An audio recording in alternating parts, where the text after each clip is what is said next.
Captain news நேயர் அனைவருக்கும் வணக்கம்.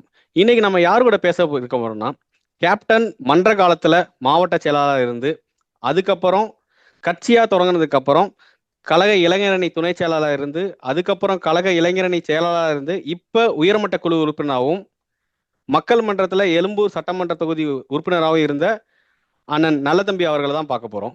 அண்ணா வணக்கண்ணே. வணக்கம். வணக்கம்மா, நல்லா இருக்கீங்களா? நல்லா இருக்கண்ணே. நல்லா தம்பி பேசுறேம்மா. நன்றிங்கண்ணே. ஆனா கேள்வியா உங்கள்ட்ட கேட்க இருக்கிறது, இப்போ திமுக தேமுதிக கூட்டணி அமைச்சிருக்கு. இது மக்கள் மத்தியில எந்த அளவுக்கு ஒரு நல்ல விஷயமாவும் நம்மளோட தேமுதிக தொண்டர்கள் மக்கள் எந்த அளவுக்கு வரவேற்பு முதல்ல இருக்குண்ணே, அதை தான் முதல் கொஸ்டின் உங்கள்ட்ட கேட்கிறேன். இதுவரை நாம் 21 ஆண்டு காலம் ஆகுது நம்ம தேசிய முற்போக்கு திராவிட கழகத்தை தலைவர் மதுரை தோப்பூர் திருநகர்ல செப்டம்பர் 14, 2005 தொடங்கினார். தொடங்கிய காலகட்டத்திலிருந்து இன்னைக்கு வரணும் திமுகவுடன் கூட்டணி என்பதே இல்லாம இருந்தது. 2016 நடக்க வேண்டியது இருந்தது. அது பல்வேறு காரணங்களால தடைப்பட்டு போச்சு. அதன் பிறகு இப்பொழுது இந்த திராவிட முன்னேற்ற கழகத்தோட கூட்டணி அமைச்சது வந்து தேசிய முற்போக்கு திராவிட கழகத்தில் உள்ள அத்துணை கிளையிலிருந்து மேல்மட்டத்தில் உள்ள நிர்வாகி வரை இன்னைக்கு வரவேற்கிறாங்க. அதே போல தமிழக மக்களும் வரவேற்கிறாங்க. இன்னைக்கு அனைத்து கூட்டணி கட்சிகளும் தேமுதிக வர வந்து பெரிதா மகிழ்ச்சியோட வரவேற்று இன்னைக்கு சந்தோஷ வெள்ளத்துல இன்னைக்கு தேமுதிகவும் இருக்கு. அனைத்து கட்சி திராவிட முன்னேற்ற கழகத்தை தலைமையிலான அனைத்து கூட்டணி கட்சிகளும் இன்னைக்கு பெரிய சந்தோஷத்துல இருக்காங்க. நன்றிண்ணே. ஆனா இப்ப நம்ம பேசிட்டு இருக்கிற நேரத்துக்கு நேற்றைய நாள் 10 தொகுதி தேமுதிகவுக்குன்னு திமுக கூட்டணியில அறிவிச்சிருக்காங்க. அதே நேரம் இப்ப நம்ம பேசிட்டு நேரம் கொஞ்ச நேரத்துல கூட இருக்கலாம், இல்ல நாளைக்கோ இன்னும் கொஞ்ச நாள்ல எந்தெந்த சட்டமன்றம் அப்படின்னு அறிவிக்க இருக்கிறாங்க. இப்ப இந்த 10 சட்டமன்றம் அது எதுவா இருந்தாலும் நம்மளோட வெற்றி வாகு எப்படி இருக்கு, திமுக கூட்டணியில எப்படி வெற்றி வாகு இருக்கு, 2026 எலெக்ஷன் எப்படி இருக்குன்னு? அதாவது வந்து ஏற்கனவே நம்ம கழகத்தினுடைய பொதுச் செயலர் அந்நியார் சொன்னது போல இன்னைக்கு பல்வேறு நலத்திட்டங்களை வந்து தமிழக முதல்வர் தளபதி மு.க. ஸ்டாலின் அவர்கள் வந்து நிறைவேற்றிருக்காரு. இன்னும் பல்வேறு நலத்திட்டங்களை தமிழக மக்களுக்கு செய்யணும் என்பதை கருத்துல கொண்டுதான் இந்த கூட்டணியில நாம அங்கம் வகிச்சிருக்கோம். அதனாலதான் இன்னைக்கு பாத்தீங்கன்னா இந்த 10 தொகுதி நம்மளுக்கு கொடுத்ததை வந்து 10 தொகுதி மட்டுமல்ல 200க்கு மேலேயும் நம்ம இந்த ஆட்சியை கைப்பற்றணும். மீண்டும் தமிழக முதல்வரா தளபதி ஸ்டாலின் அவர்கள் உட்காரணும். நம்மளுடைய கழகத்தினுடைய பொதுச் செயலாளர் சட்டமன்றத்துல அமர்ந்து மக்கள் குரலா சட்டமன்றத்துல எப்படி 2011 நம்மளுடைய தெய்வ திரு கேப்டன் அவர்களுடைய குரல் சிம்ம குரலாக சட்டமன்றத்துல ஒலிச்சது. அதே போல இந்த 2026 தமிழக சட்டப்பேரவையில கேப்டனுடைய குரலாகவும் தமிழக மக்களின் குரலாகவும் தேமுதிகவின் குரலாகவும் அந்நியார் குரல் ஒலிக்க வேண்டும் என்பதை இந்த நேரத்தில் நான் பதிவு செய்றேன். கண்டிப்பானே, கண்டிப்பா இது கேப்டன் ஆசிரியர் நடக்கும்னு நம்புறோம். ஆனா ஒரு பக்கம் இதை நம்ம பேசிட்டு இருக்கும் போதே அதிமுகவோட இப்ப இருக்கிற பொதுச் செயலாளர் அவர் என்ன சொல்லியிருக்காருன்னா, தேமுதிக மறைமுகமா தேமுதிக வந்து ஒரு அங்கீகரிக்கப்படாத கட்சி, அவங்களுக்கு வந்து அதிக சீட் கொடுத்து விசிகாவுக்கு கம்மியா சீட் கொடுத்துருக்காங்க அப்படின்னு திமுக கூட்டணிக்குள்ளார ஒரு குழப்பத்தை உண்டாக்குற மாதிரியும், அதே நேரம் மறைமுகமா தேமுதிகவையும் கொஞ்சம் மட்டம் தட்டுற மாதிரி பேசியிருக்காரு. அது நீங்க எப்படி என்ன சொல்றீங்கண்ணா அவருக்கு? அவர் முதல்ல நம்பகத்தன்மை இல்லாத ஒரு முன்னாள் முதல்வர், எதிர்கட்சி தலைவர்.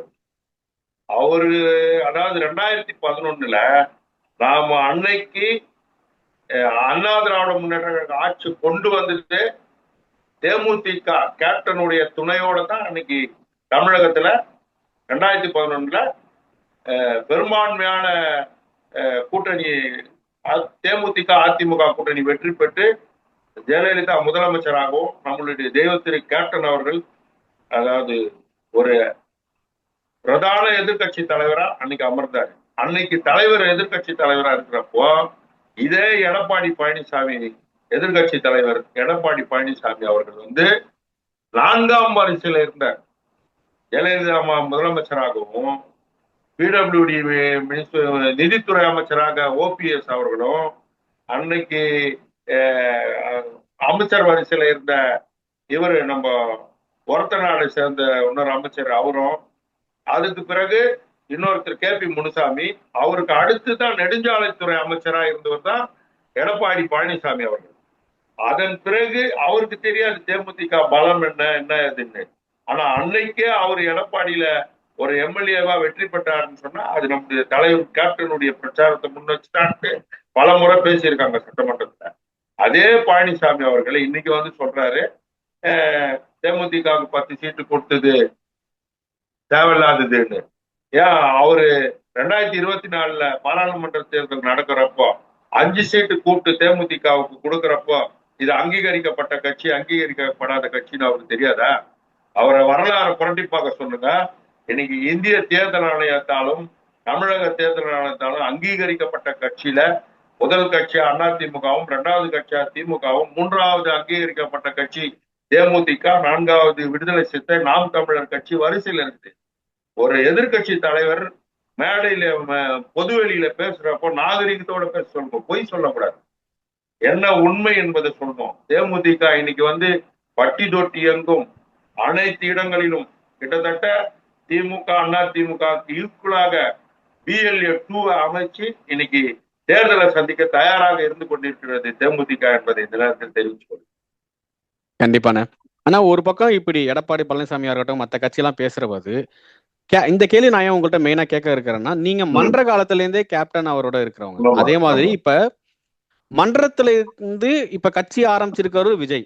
அவரு என்ன சொல்றாங்கன்னா கேப்டன் மாதிரி நல்லது செய்வாரு. கேப்டனோட ஒப்பிட்டு விஜய பேசுறது நீங்க எப்படி பாக்குறீங்க? அவங்க கட்சிக்காரங்க செய்யற வேலையெல்லாம் நீங்க பாக்குறீங்களா? எப்படி அதை நீ சொல்ல விரும்புறீங்கன்னு? மறைந்த தெய்வ திரு கேப்டன் அவர்கள் நம்ம எல்லாம் ஒரு தொண்டனா அவர் வழி நடத்தல, தன்னுடைய பிள்ளைகளாகவும் சொந்தங்களாகவும் தான் வழி நடத்தினார்.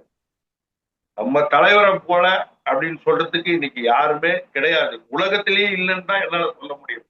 ஏன்னா நம்ம தலைவர் வந்து தன்னுடைய குடும்பத்தை பார்க்காம மக்கள் மக்கள் மக்கள் என்று மக்களுக்காகவே வாழ்ந்த தலைவர். அதனால இன்னைக்கு யாரோ புதுசா கட்சி ஆரம்பிக்கலாம் கொள்ளலாம், அவரை மாதிரின்னு சொல்லிட்டு போலாமே தவிர அவரை தலைவரை நம்ம தலைவரை சொல்றதுக்கு யாருக்கும் தகுதி கிடையாது. யாரும் வந்து கேப்டனை மாதிரி என்று சொல்றது பெரிய தப்பு என்பதை இந்த நேரத்தில். ரொம்ப நன்றிண்ணே. ஆனா இறுதி கேள்வியா 2026 தேமுதிகவோட தாக்கம் எப்படி இருக்கும் அப்படின்னு உங்களோட கருத்தை கடைசியா வைக்க விரும்புகிறேன். அதாவது இன்னைக்கு சொல்ல போனா பட்டி தொட்டி எங்கும் தேமுதிக பட்டொலி வீசி பறக்குது. இன்னைக்கு திமுககாரே வந்து அனைவரையும் அழைச்சி அன்போட பழகுறாங்க, பேசுறாங்க. ஏன்னா நம்ம 2006 முதல் தேர்தலை சந்திக்கும் போது தேமுதிக எப்படி பூத்துல போய் உக்காந்தோம், எப்படி வாக்கு சேகரிச்சோம், எப்படி நம்ம தேர்தல் பணியாற்றணும்னு தெரியாது. கண்ணை மூடிக்கிட்டு நம்ம பயணத்துல இறங்கணும். தலைவர் முரசு சின்னத்தை கொடுத்துட்டாரு, தேர்தலை சந்திக்கணும், வெற்றி பெறணும்னு. அது மாதிரி இந்த 2026 நிச்சயமா தேமுதிகவுக்கு ஒரு பொற்காலமாக இது இருக்கும். தமிழக மக்களுக்கு தமிழக முதல்வர் தளபதி ஸ்டாலின் அவர்களோடு இணைந்து அந்நியாரும் மக்கள் பணியில முதன்மையா இருந்து செயல்படுத்துவாங்க. அதுக்கு நாம் அனைவரும் 1-2 அந்நியார் பின்னாடி நின்று செயல்படுவோம் என்பதை இந்த நேரத்தில் தெரிவிச்சுக்கோங்க. ரொம்ப நன்றிண்ணே. நன்றி, வணக்கம்.